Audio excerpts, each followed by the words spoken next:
Hello friends, இன்றைக்கி chicken roast எப்படி பண்ணுறதுன்னு பார்க்கலாம். அதுக்காக நான் 1/2 kg சிக்கன் எடுத்திருக்கேன். இப்போ இதை மேரினேட் பண்ணிக்கலாம். அதுக்காக கொஞ்சமாக காஷ்மீரி சில்லி பவுட்ரு போட்டுக்கிறேன். கூடவே மஞ்சத்தூள், அப்புறமா தேவைக்கு உப்பு. இப்போ இதை நல்லா மிக்ஸ் பண்ணி இது ஒரு 30 மினிட்ஸ் அப்படியே வச்சுருங்க.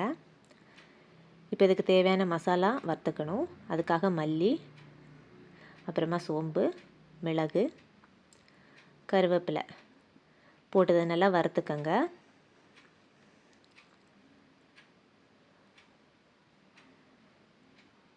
இப்போது இதுக்கு நான் 2 வெங்காயம் எடுத்து இந்த மாதிரி கட் பண்ணிக்கிறேன்.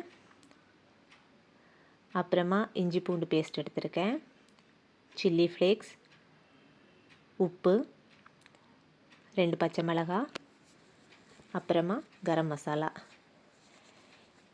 இப்போ நம்ம வறுத்து வச்சுருந்ததை அரைச்சி எடுத்துகிட்டு வந்துடலாம். இப்போ கடாய் அடுப்பில் வச்சுக்கோங்க. வச்சு தேங்காய் எண்ணெய் ஊற்றி வைக்கிறேன். இப்போ இதில் கடுகு போட்டுக்கலாம். கடுகு பொரிஞ்சதும் கருவேப்பிலை போட்டிருக்கேன். இப்போ இதில் அந்த 2 பச்சை மிளகாவையும் போட்டுட்டேன். இப்போ நம்ம கட் பண்ணி வச்சுருக்கிற வெங்காயத்தை போட்டுக்கலாம்.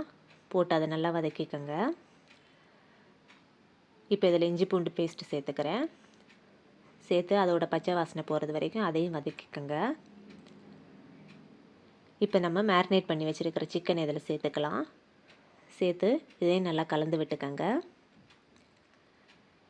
இப்போ இதை மூடி போட்டு ஒரு 5 மினிட்ஸ் வேக விட்டுருங்க. இப்போ ஒரு 5 மினிட்ஸ் ஆயிடுச்சு. இப்போ இதில் நான் எடுத்து வச்சுருக்கிற சில்லி ஃப்ளேக்ஸ், அப்புறமா கரம் மசாலா, அப்புறம் நம்ம அரைச்சி வச்சுருந்த அந்த பவுடர் அதையும் போட்டு நல்லா கலந்து விட்டுக்கங்க. இப்போது இதை திரும்பவும் மூடி போட்டு மீடியம் ஃப்ளேமில் ஒரு 10 நிமிஷம் வேக விட்டுருங்க.